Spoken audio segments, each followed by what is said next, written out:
Hello बच्चों, आज की वीडियो के अंदर हम बात करने वाले अपने class 11 chapter 12 bank reconciliation statement की। और आज हम इसके अंदर एक नया केस पढ़ने जा रहे हैं, जो कि हम लोग अभी तक चेक क्या कर रहे थे, कैश बुक से जो है पासबुक पे जा रहे थे, लेकिन अब पासबुक से कैश बुक पे जाएंगे। तो आज मैं आप लोगों को वो सिखाने वाला हूँ। तो उसके पहले मैं आप लोगों के लिए कुछ लिख देता हूँ, उसे थोड़ा ध्यान से देखिएगा। बच्चों देखो, बुक दो तरह की होती है, एक होती है आप लोग की कैश बुक, एक होती है आप लोग की पासबुक। अब इन दोनों के क्या होते हैं, डेबिट और क्रेडिट बैलेंसेस। ठीक है, कैश बुक का डेबिट बैलेंस फेवरेबल होता है, और अगर इसका डेबिट है तो इसका माइनस होगा। और कैश बुक और पासबुक में रिलेशन कैसा होता है, रिवर्स होता है। तो कैश बुक का अगर डेबिट प्लस है तो इसका क्या होगा, माइनस, और इसका क्या होगा बच्चों, प्लस। यानी कि ये फेवरेबल, ये अनफेवरेबल, और इसका नाम दूसरा ओवरड्राफ्ट भी आप लोग रख सकते हो। अनफेवरेबल यानी कि ओवरड्राफ्ट, और आप लोग का फेवरेबल। ठीक है, और फॉर्मेट मैंने आपको बताया था, बहुत सिंपल फॉर्मेट है, प्लस और माइनस के अकॉर्डिंग हम लोग कर सकते हैं, कोई दिक्कत नहीं होगी।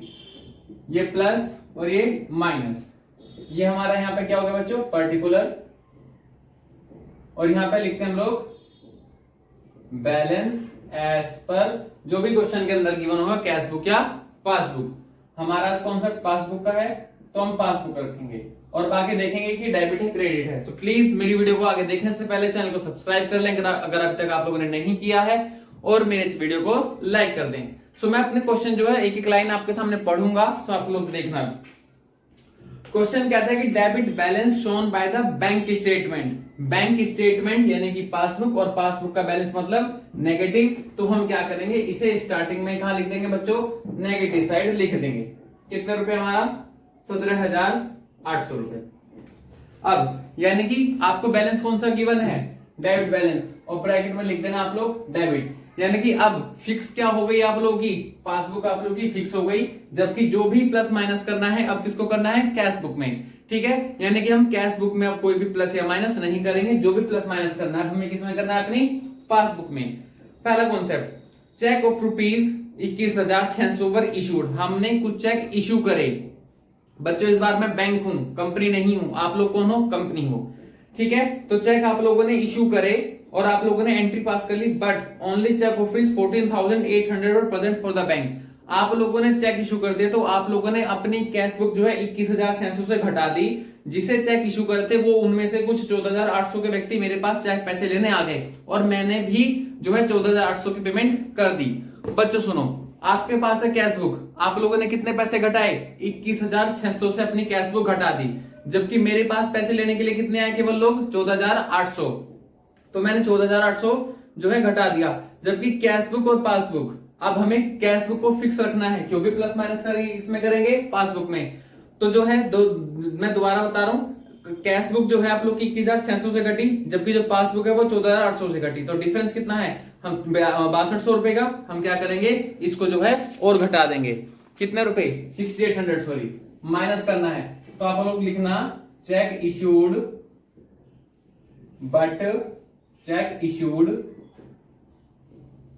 But not present for payment. 6800 बच्चों क्या करोगे आप लोग, माइनस की तरफ लिख दोगे। सेकंड पॉइंट, इसमें लिखा है cheque of rupees 10,750, cheque of rupees 10,750 for present to the bank. यानी कि हम लोगों को दिया, यानी कि आपने कैश बुक ने हमें किसको दिया, बैंक में पैसे को जमा करने के लिए दिया। आउट ऑफ देम, उसमें से एक cheque 4200 was credit in next week, यानी कि अगले महीने जो है वो क्लियर हुआ, इस महीने बैंक में जमा नहीं हुआ। आप लोगों ने जब मेरे पास चेक जो है जमा करे, यानी बैंक के पास जमा करे, तो आपने अपनी कैश बुक को बढ़ा लिया होगा। लेकिन मेरे पास 4200 का चेक जो है इस महीने जमा ना होके अगले महीने से जमा हुआ, तो आपने जितने भी जमा करे डिफरेंस हमारा 4200 रुपए का रह गया। तो मैं क्या करूंगा, अपनी 4200 से पासबुक को भी आपके पास मैच करने के लिए बढ़ा दूंगा। आपने मुझे चेक दिया, आपने अपनी कैश बुक बढ़ा ली, मेरे पास 4200 के चेक जमा नहीं हुए, लेकिन at the time of reconciliation मैं मैच करने के पर्पज से अपनी पासबुक को भी क्या करूंगा, बढ़ा लूंगा। तो यहां पे मैं लिख दूंगा बच्चों 4200। क्या लिखूंगा मैं, cheque deposited but not clear या collected. Fourth point, a cheque of ₹1200 was debit in cash book but not present in the bank. कोई चेक 1200 रुपए का कैश बुक में डेबिट हो चुका है, और कैश बुक में डेबिट होने का मतलब क्या है, बढ़ चुका है, यानी कि आपने कोई चेक बैंक में अपनी कैश बुक में बढ़ा दिया, लेकिन मेरे बैंक में अभी तक जमा नहीं हुआ। तो क्या हुआ, हमारी कैश बुक बढ़ चुकी है जबकि हमारी पासबुक नहीं बढ़ी, वो उतनी ही है। तो मैं मैच करने के पर्पज से क्या करूंगा, अपनी पासबुक को मैं इंक्रीज कर लूंगा। सेम आप लोग लिख सकते हो, cheque entered into cash book but not deposited, क्योंकि आपने अभी तक जो पैसे जमा नहीं करे। Next, insurance premium paid by the bank. बच्चों सुनना, मैं बैंक, आप कैश बुक, मैंने आपके कहने पे पैसे दे दिए इंश्योरेंस कंपनी को, जिसके कारण क्या हुआ, मेरी कैश बुक, देखो दोनों बुक बराबर थी, मैंने अपनी पासबुक को घटा दिया, लेकिन ये इंफॉर्मेशन आप लोगों तक नहीं पहुंची, जिसके कारण आपके अभी तक कैश बुक नहीं घटी। तो मैच करने के लिए आपके बैलेंस घटा दिया जाए, मैं बढ़ा लूं, तो बच्चों यहाँ पे कैश बुक हमारी फिक्स है, हम इसके अंदर नहीं घटा सकते, हम क्या करेंगे, इसी को इंक्रीज करना पड़ेगा। तो मैं क्या करूंगा, दोबारा से अपनी इंश्योरेंस प्रीमियम को ऐड कर दूंगा। कितने रुपए है बच्चों, 1450 रुपए plus insurance paid but not recorded in cash book. Next, a bill of exchange 6200 was discounted with the bank was written dishonor but no entry was made in the cash book। आपने कोई check मुझे जमा किया था, तो आपने जिस time जमा किया होगा, आपने कोई बिल जो है आपने अपनी कैश बुक को बढ़ा दिया होगा, लेकिन वो डिसऑनर हो गया, मतलब मेरी पासबुक में एंट्री उसको मिली ही नहीं, और मैंने क्या कर दिया, डिसऑनर। तो वो बिल आपके पास गया, लेकिन आपने अभी तक अपनी कैश बुक नहीं घटाई। जब आपने मेरे पास जमा किया था तो आपने कैश बुक बढ़ा ली, मेरे पास भी तो जमा होना चाहिए था जिससे मैं अपनी पासबुक बढ़ा लेता, लेकिन वो जमा नहीं हो पाया, जिसके कारण क्या है, हमारी कैश बुक क्या है, बड़ी रह गई, हमारी पासबुक नहीं घटी।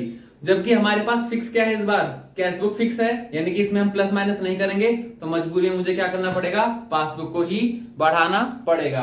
तो 6200 को मैं ऐड कर दूंगा, क्या, bill dishonour but not recorded in cash book. Next, a draft of 5000 in favor of Vasu brothers was issued by the bank charging 100 rupees है। बच्चों क्या हुआ कि हमने एक जो है वासु को जो है चेक पेमेंट करी, ठीक है, इशूड करा, और बैंक ने उसके जो है बैंक चार्जेस काट लिए 100 रुपए, लेकिन केवल जो एंट्री पास हुई है कैश बुक में, केवल 5000 की एंट्री पास हुई है। आपने किसी को पेमेंट करी 5000 की, आपने भी घटा दी, मैंने भी घटा दी, लेकिन मैं बैंक हूं, मैंने 100 रुपए और घटा लिए, लेकिन आपने वो 100 रुपए अपनी कैश बुक में नहीं घटाए, तो मैं इसको क्या करूंगा, 100 रुपए को ऐड कर दूंगा, ठीक है, यानी कि bank charges not recorded in cash book, ठीक है बच्चों, क्योंकि वो चार्जेस केवल बैंक ने काटे थे, बैंक की पासबुक घट गई थी, तो आपको भी घटाना चाहिए थे, लेकिन आप लोगों ने नहीं घटाए। लेकिन इस वाले केस में हमारी कैश बुक क्या है, फिक्स है, तो मैं अपनी पासबुक को क्या करूंगा, बढ़ा लूंगा। Last, bank charges and interest charge by the bank 350, bank ने चार्ज काटे, ठीक है, कितने रुपए के, 350 रुपए के, लेकिन हमने अभी तक कैश बुक में रिकॉर्ड नहीं करे। तो आपका क्या मतलब है कि दोनों बुक बराबर थी, बैंक ने चार्ज काटे तो पासबुक गिर गई, लेकिन आप लोगों ने अभी तक नहीं घटाया, जबकि आपकी कैश बुक क्या है, इस बार फिक्स है, क्योंकि इस बार पासबुक से कैश बुक का मैच करते, यहां से यहां जाएगा, तो यहां से हमें क्या करेंगे, इंक्रीज करना पड़ेगा। सर ये तो सारे प्लस में आ गए, तो बच्चों इसमें तो ना मैं कुछ कर सकता हूं, नहीं आप कुछ कर सकते हो, सारे प्लस में आ गए तो आ गए।